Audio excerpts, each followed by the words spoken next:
We bring you the latest updates from the Pna Newsroom. Unvaccinated students will still be accepted in schools this coming school year. The Department of Education, or DepEd, gave this assurance as classes reopens on August 22nd, the start of the school year 2022 to 2023.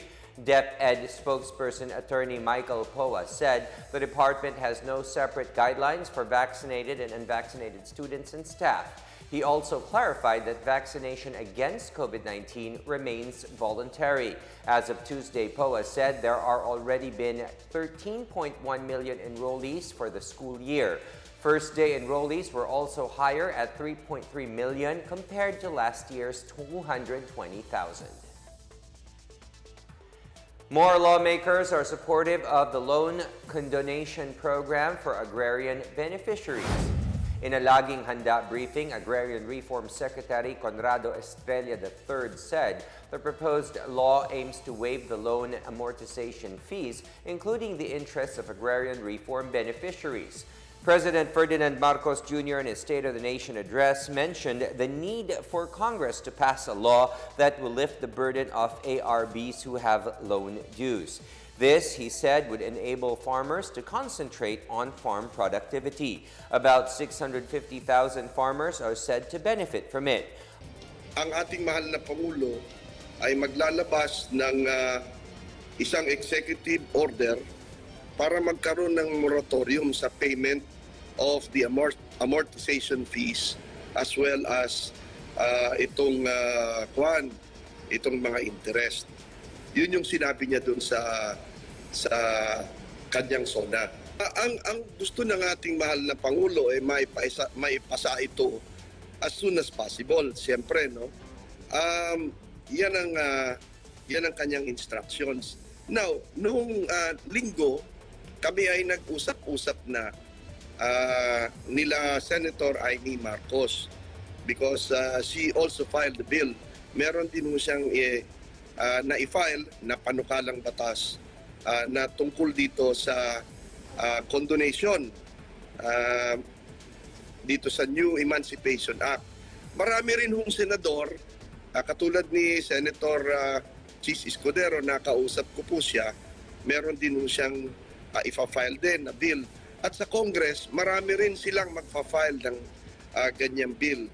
Kaya I think it's gaining support. Moreover, the government continuously provides support services to agrarian reform communities, which include farm equipment machineries, seeds, fertilizers, as well as technology transfer through farm business schools.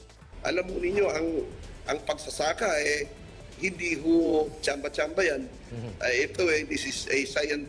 Kailangan ng siyensya dito. Kailangan pag-ibayuhin natin ang siyensya at ang kaalaman sa siyensya sa pagsasaka. Opo. Ito hong mga farm schools na sinasabi ko, pati na agrarian reform, nagtuturo sa kanila ng agribusiness, ng marketing, lahat-lahat na nakasama sa value chain. At tinuturuan din sila ng scientific method of farming for greater production. The Office of the Vice President launches its Libreng Sakay program, utilizing the 5 buses lent by the private sectors to Vice President Sara Duterte for her election campaign. Duterte said the buses were mostly put on standby but was available for use upon request. This morning, Duterte launched the free ride program at the Parañaque Integrated Terminal Exchange, or PITX. She said 2 buses will be deployed in Metro Manila, 1 in Davao City, 1 in Cebu, and 1 in Bacolod. Today, we officially launch the Office of the Vice President's Peak Hours Augmentation Bus Service, Libreng Sakay program.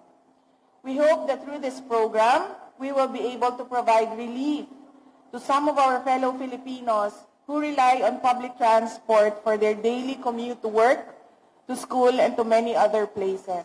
These buses were lent to us for OVP use, but as I said, the team decided that it would be more useful if they were deployed in some key areas of the country to support the Libreng Sakay of the DOTR. It will support the national government's program And at the same time, it is hoped that this meager contribution will translate to daily savings for our public transport riding kababayans. In our news overseas, China has announced that it will launch military operations in response to U.S. House Speaker Nancy Pelosi's visit to Taiwan.